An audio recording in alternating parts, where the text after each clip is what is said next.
Bien, vamos ahora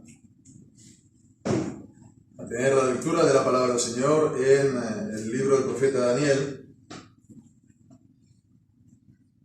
en el capítulo 6. Vamos a leer desde el versículo 16 hasta el fin, hasta el versículo 28.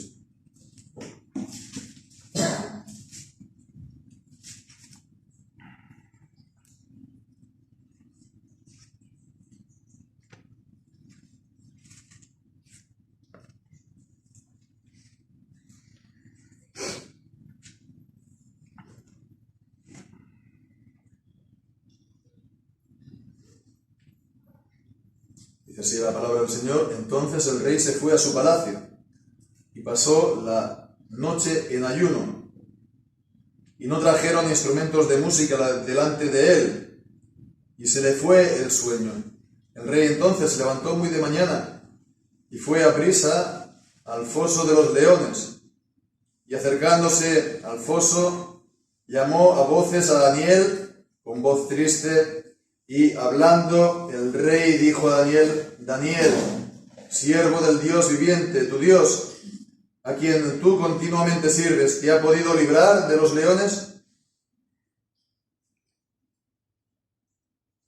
Mi Dios. Entonces habló Daniel con el rey: Oh rey, para siempre vive. Mi Dios envió a su ángel, el cual cerró la boca de los leones para que no me hicieran mal, porque delante de él fui hallado inocente, y aún delante de ti, oh rey, no he hecho ningún crimen. Entonces se alegró el rey en gran manera a causa de él, y mandó sacar a Daniel del foso. Y Daniel fue sacado del foso, y ninguna lesión se halló en él, porque había confiado en su Dios. Y el rey dio orden, y fueron traídos aquellos hombres que habían acusado a Daniel, y fueron echados en el foso de los leones, ellos, sus hijos, sus mujeres, y aún no habían llegado al fondo del foso, cuando los leones se apoderaron de ellos y quebraron todos sus huesos. Entonces el rey Darío escribió a todos los pueblos, naciones y lenguas que habitaban en toda la tierra: paz os sea multiplicada. De parte mía has dado un decreto, que en todo el señorío de mi reino todos tiemblen y teman ante la presencia del Dios de Daniel, porque Él es el Dios viviente que permanece por todos los siglos, y su reino uno que no será destruido, y su señorío perdurará hasta el fin. Él libra y salva, y hace señales y maravillas en el cielo y en la tierra, y Él libró a Daniel del poder de los leones. Y este Daniel prosperó durante el reinado de Darío y durante el reinado de Ciro el persa. Amén. Y el Señor bendiga su santa palabra. Ya concluimos este pasaje, este capítulo de Daniel, ¿no? Después de esta semana que hemos estado considerándolo pasito a pasito, ¿no? Porque ha habido cosas interesantes para verlas desde el punto de vista de cómo se relaciona con nosotros. Por ejemplo, la oración de Daniel, que estaba orando con la ventana abierta, o incluso la semana pasada que estábamos viendo estas acusaciones, como también un patrón, ¿no? Que se reproduce una y otra vez en las Escrituras y también para con la Iglesia, para con nosotros. Y esta parte que hemos leído, sin duda, es la que más conocida es de esta historia, ¿no? Que creo que a los niños es la que más le llama la atención, una de las que más le llama la atención en la Biblia, en la palabra, que Daniel fue librado del foso de los leones. Nos podemos imaginar la situación de que nos echan a los leones y bueno, pues el Señor nos libra. Y es lo que nos dice la palabra también, que esto es para nosotros, como vamos a ver. También es para nosotros, aunque a lo mejor no seamos echados a unos leones físicamente, ¿no? Pero sí que esto se aplica de manera más directa a nosotros. Vamos a mirar este pasaje siguiendo el orden de lo que leemos hemos leído desde el 17, pero ya desde el 16, cuando lo echaron al foso de los leones, el rey dijo a Daniel: tu Dios, a quien tú continuamente sirves, Él te libre. Entonces vemos que lo primero que vemos aquí es esto, ¿no? La expresión del rey, de Darío. Se había encariñado, le había tomado aprecio, para él era inocente, pero no podía revocar lo que había salido por la ley de Media de Persia, lo vimos. Entonces él no pudo evitarlo, por así decirlo. Sí lo podía haber hecho porque era rey, pero realmente pues no lo hizo. Lo hizo pues en contra de su voluntad, en contra de su deseo. ¿Y cómo lo entrega él? Lo entrega al foso de los leones encomendándoselo a Dios. Encomendándoselo a Dios. Hay también quienes dan este verbo no en forma, digamos, de deseo, Él te libre, sino como futuro, Él te librará, como una expresión segura, ¿no? De confianza, aunque vemos como a la mañana siguiente Él viene al foso y pues Él está ahí diciendo, preguntando, ¿no? Daniel, ¿no? Con voz llorosa: tu Dios te ha podido librar. Entonces, seguramente, tal como lo tenemos, es correcto, es la forma correcta, Él te libre. Pero sin duda, de una manera u de otra, Él lo entregó encomendándoselo a Dios, dejando las cosas en las manos de Dios. Y esto es algo fundamental. Cuando nos encontramos en situaciones que tenemos que hacer frente, tomar según qué decisiones, y no sabemos cuál va a ser el resultado, hemos entonces de tomar la decisión que pensamos que es correcto y dejarlo todo en las manos de Dios.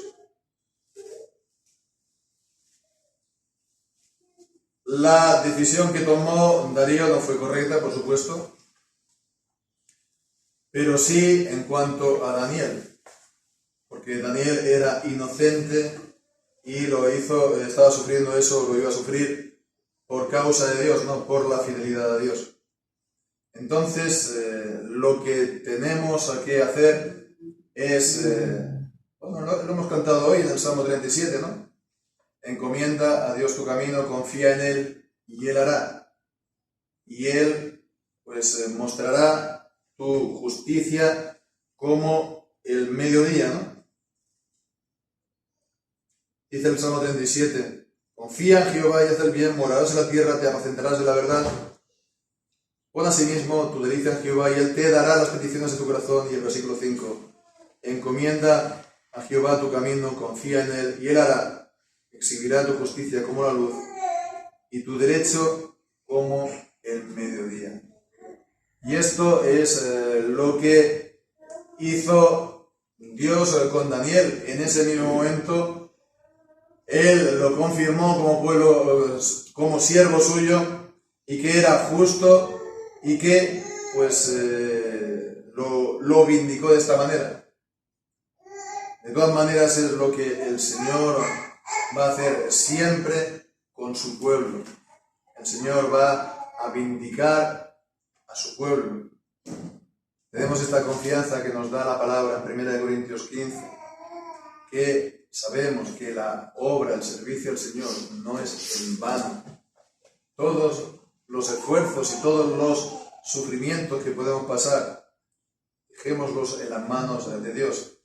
Encomendemos al Señor nuestro camino, confiemos en Él y Él hará, y Él exhibirá nuestra luz y nuestra justicia, como la aurora, como el mediodía. Darío lo encomienda a Dios y nosotros hemos de encomendar las cosas a Dios más que a nuestra propia sabiduría. más que a nuestra propia responsabilidad, más que a lo que nosotros podamos hacer, nuestra propia política. Hemos de dejar las cosas en la mano de Dios y muchas veces, no sé si muchas veces, pero algunas veces sí, significará encomendarnos a Dios tomando el partido, la parte, no voy a decir perdedora, pero sí no muy seguro que sea la vencedora. Hemos de hacer lo correcto. Hemos de hacer siempre la voluntad de Dios. Y dejar las cosas en sus manos. No somos políticos. No somos calculadores. No hacemos las cosas pues por probabilidad. Hemos de hacer lo correcto y confiar en Dios. Como decimos en Arameo. Darío lo hizo, ¿no? Siendo pagano. Nosotros, siendo hijos, más aún.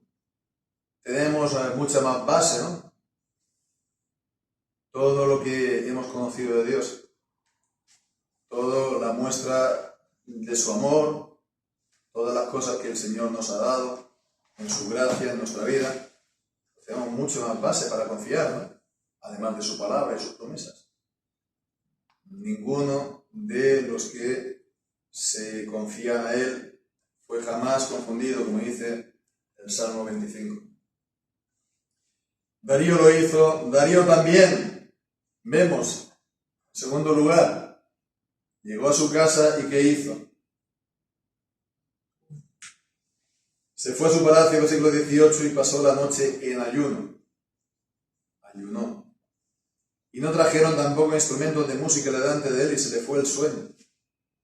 ¿Cómo el hombre se va a poner aquí, pásame la cena, ¿no? Aquí un ciervo y no sé cuántas platos más y que vamos a escuchar aquí buena música y que dancen aquí enfrente de nosotros y vamos aquí a pasarlo bien, ¿no? A entretenernos.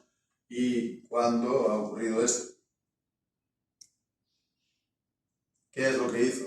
Prescindió de estas cosas y ayunó. El pagano Darío. Y nos está mostrando también, entonces, una cosa importante para nosotros, ¿verdad? Acerca de la oración, acerca del ayuno, acerca de prescindir lo que es, no digo siempre, pero tenerlo como mínimo bajo control, lo que normalmente se conoce como entretenimiento, ¿no? El entretenimiento. Pues lo que hemos de hacer, sobre todo, es ejercitarnos en la piedad, ¿no? Ejercítate en la piedad, le dice Pablo a Timoteo.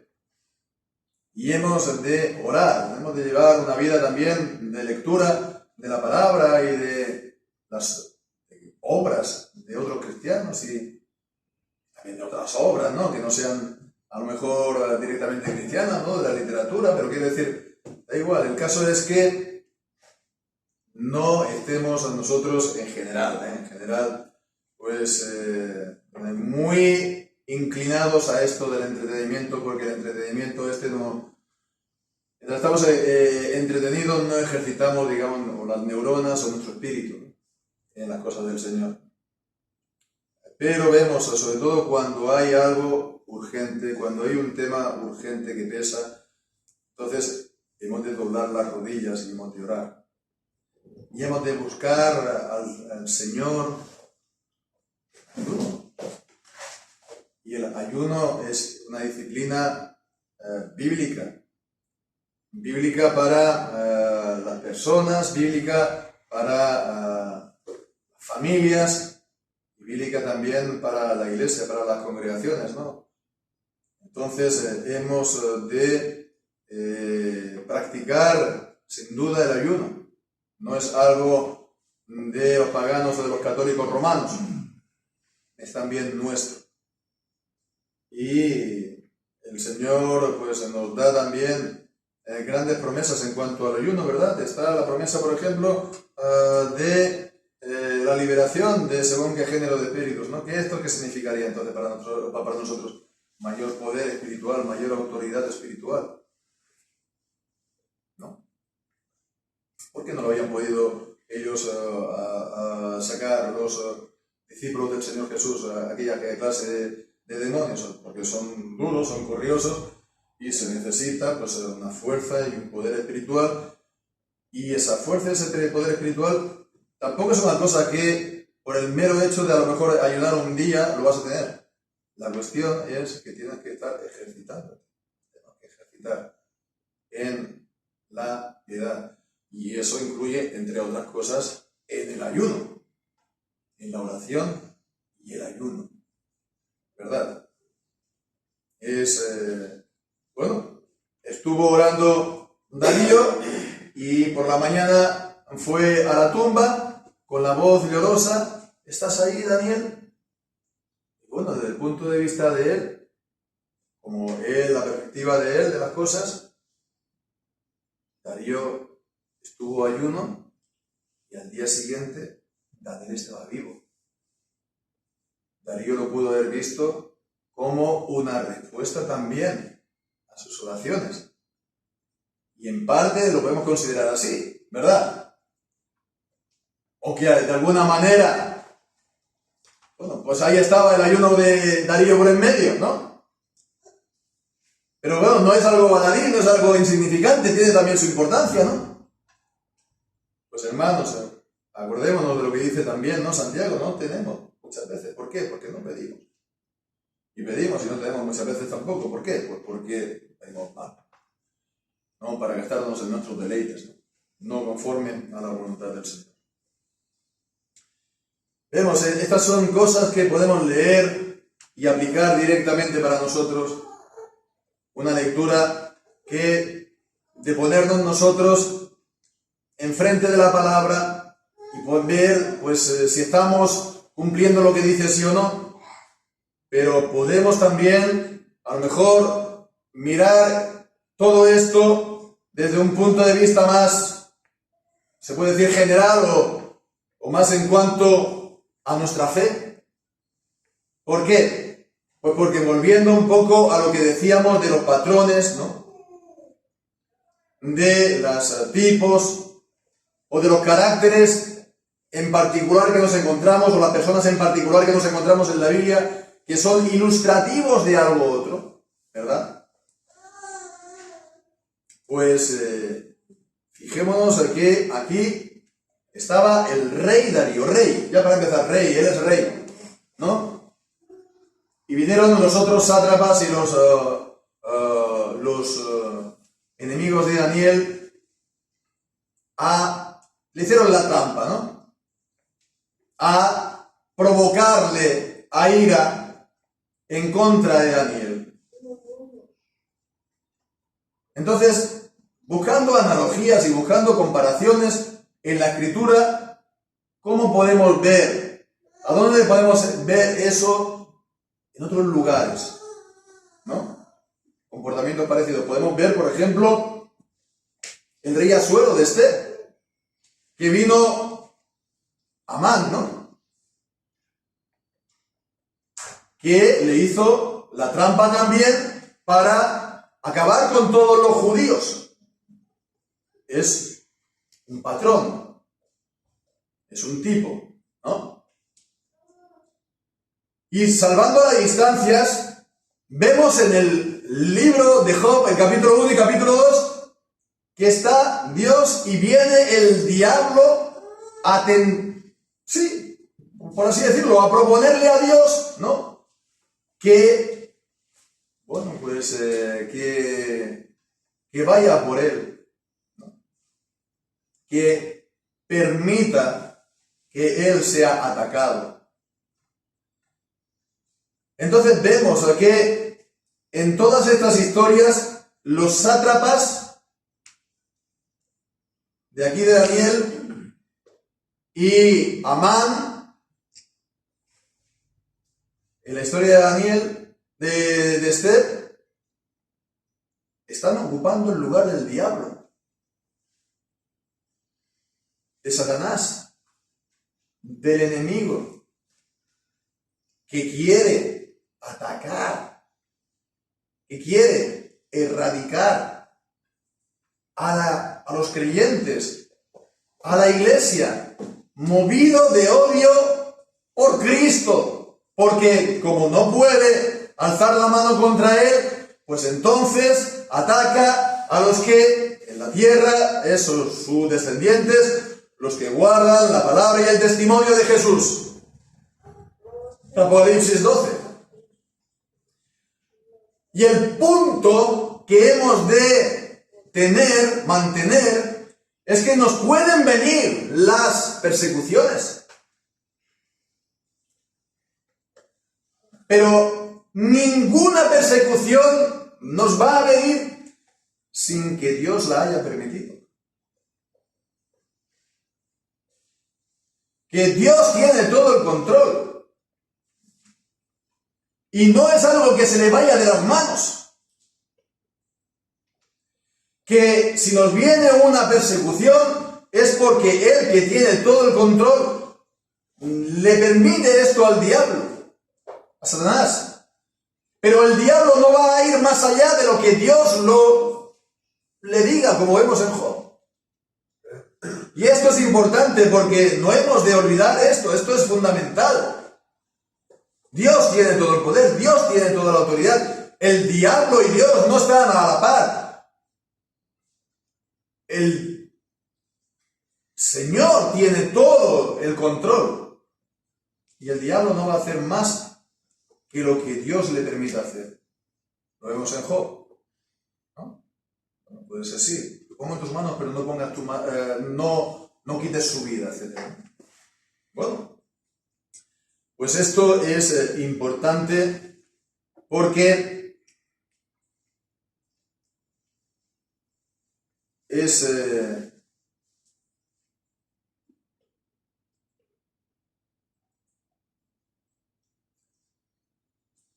plantear, digamos, las cosas correctamente, ¿verdad? Pero también, hermanos, hemos de ver que esto, alguien podría decir, bueno, ¿y por qué Dios permite esto? ¿Por qué Dios permite el sufrimiento de su pueblo? Es que no lo entienden.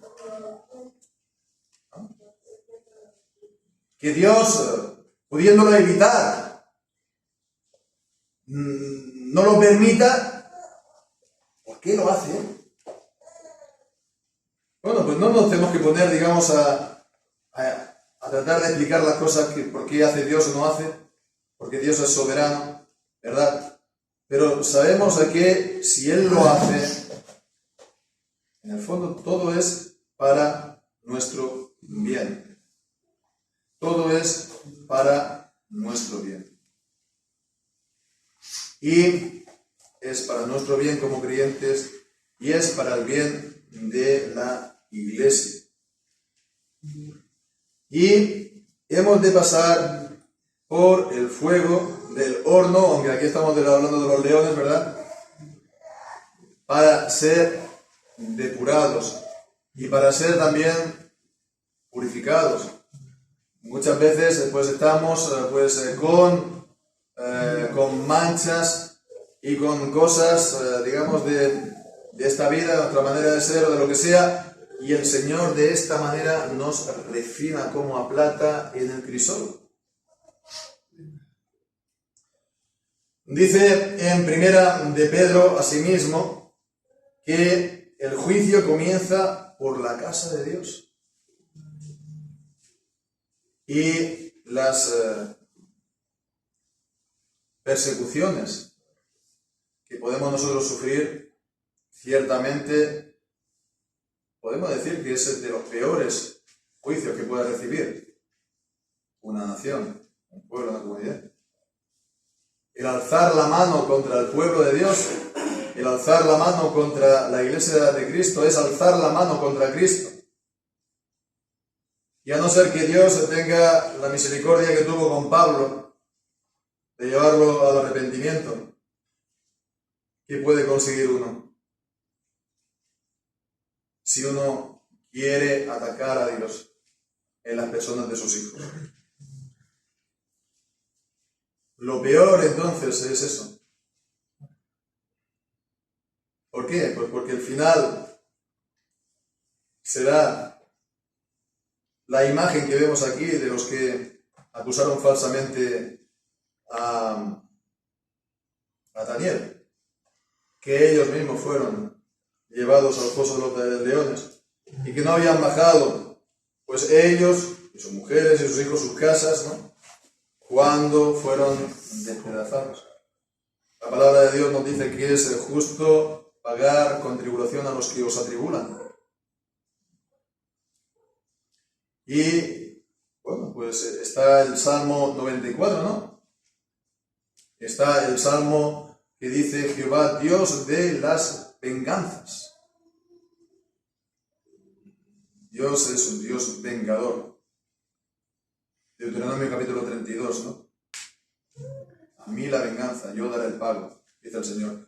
No lo tenemos que tomar nosotros la venganza en nuestras manos, ni pues estar con cargo, ni con temor, ni con rencor, poner las cosas en la mano de Dios como hemos visto, y Él hará. Pero aquel que alce la mano contra su pueblo, aquel que lo persiga, aquel que le haga daño, está firmando su propia sentencia de muerte. Y es lo más terrible que hay. Ya, más allá de eso, no hay otra cosa peor.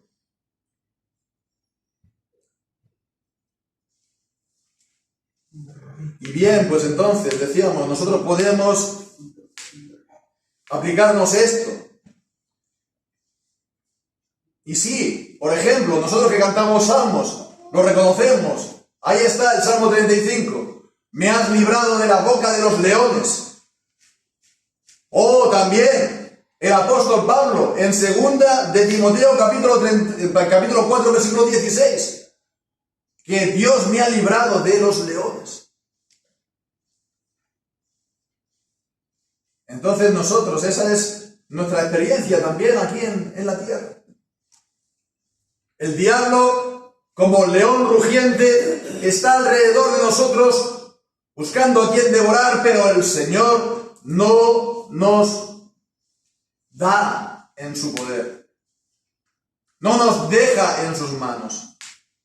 No le deja acabar con nosotros, a pesar de que lo permita a veces algún arañazo o alguna incursión, pero no lo deja para que acabe con nosotros, porque es imposible acabar con todo el pueblo del Señor, imposible acabar con la iglesia, de la misma manera que es imposible pues acabar con el Señor Jesucristo. Ahora bien, la gran pregunta, ¿qué pasa entonces? Aquí sí, Daniel fue librado, pero ¿qué pasa entonces con aquellos que son condenados, ¿no?, en la persecución, y llega la mañana, ¿no?, al alba, y en vez de ser librados milagrosamente, que Dios ha enviado un ángel y lo ha sacado de la cárcel, o pues que ha hecho un gran milagro para sacarlo de esa circunstancia, o que lo van a fusilar y bueno, la escopeta se encasquilla, u otras cosas, fuera de lo normal. ¿Qué pasa si no es así? Cuando de hecho es que a lo largo de la historia es que ha ocurrido eso, ¿verdad? ¿Cuántos cristianos no fueron pues presas de los leones en los tiempos de los romanos? ¿Cuántos cristianos no han sido tampoco presas de las llamas de hogueras, ¿no?, hasta el día de hoy? ¿Cuántos cristianos no son atacados en las mismas iglesias cuando están dando culto a Dios en otros países? ¿No? Cosas que no salen en prensa. Porque, a ver, que según la prensa, según los que ponen aquí la agenda de los medios de comunicación, que maten a docenas de cristianos en una iglesia, eso no nos dice. ¿No? Porque eso es lo normal. o por qué la vida de los cristianos, en tanto que cristianos, pues no tiene gran importancia. Entonces, ¿qué es lo que pasa cuando eso se da? Pues, hermanos, cuando eso se da, cuando se derrama la sangre, cuando el león ataca y degüella, cuando la hoguera consume, ¿sabéis lo que ocurre? Ocurre dos cosas. Primero, el nombre de la persona o de las personas está inscrito en los cielos. Es un mártir. Es un mártir. Un testigo de Jesucristo, un testigo de Dios. Y que, como Cristo entregó su vida, por supuesto, no es algo que redime de pecados, la muerte de Cristo es completa y única para la redención y la salvación, pero fijémonos, le da el privilegio de morir como Cristo, ¿no? Es lo que vemos en Hechos 7 con Esteban, que se parece en la muerte hasta en los detalles, no en la muerte de cruz, pero en la manera como murió. Y le dio el Señor el poder dar testimonio a los demás, a que la gente que estaba a su alrededor y que lo iba a matar vio su rostro como el rostro del ángel, y él mismo vio a los cielos abiertos y allí vio al Hijo de Dios. Y esto no es una experiencia cualquiera, y esto Dios no se lo da a todos sus hijos, porque todos somos sus hijos, pero este grado de gloria solamente se lo da a aquellos a que el Señor pues ha reservado para ser mártires. Y el martirio pues lo hemos de poner otra vez en la escala de lo más alto dentro de la iglesia cristiana. La mayor gloria, la mayor honra, ¿no? ¿Cuál es lo más honroso? Lo mayor, ¿no?, que un cristiano pueda aspirar en esta vida. Morir como Jesús.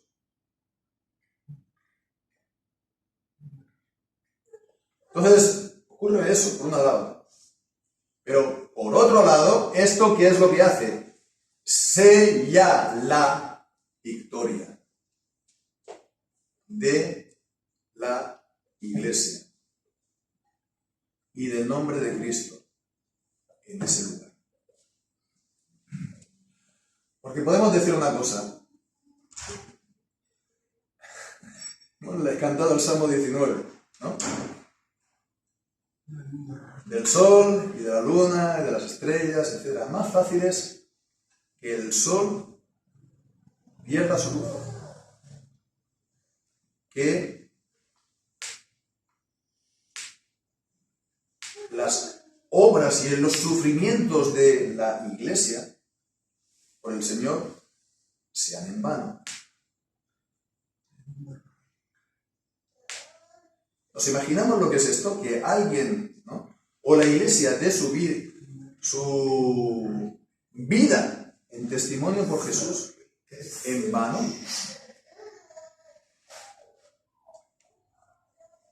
¿Cómo decir que Jesús murió en la cruz en vano? Y bueno, pues el pobre murió en la cruz, ¿no? Y no pasó nada, y no, eso no trajo nada de sí.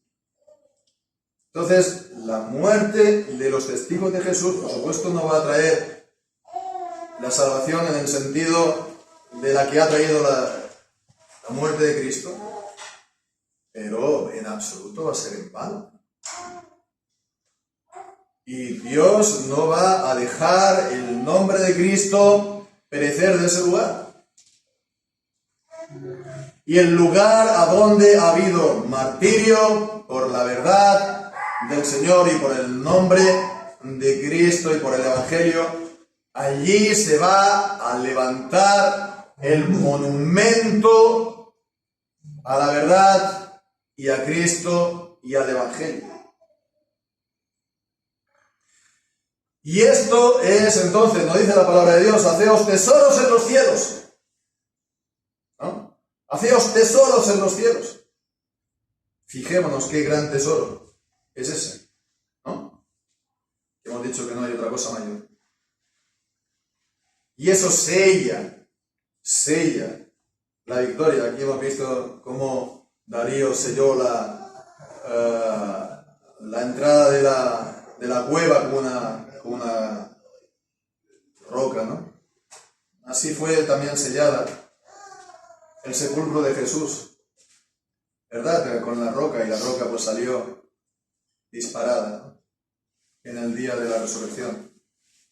Y Cristo sí murió, pero ha resucitado y ha ascendido a los cielos.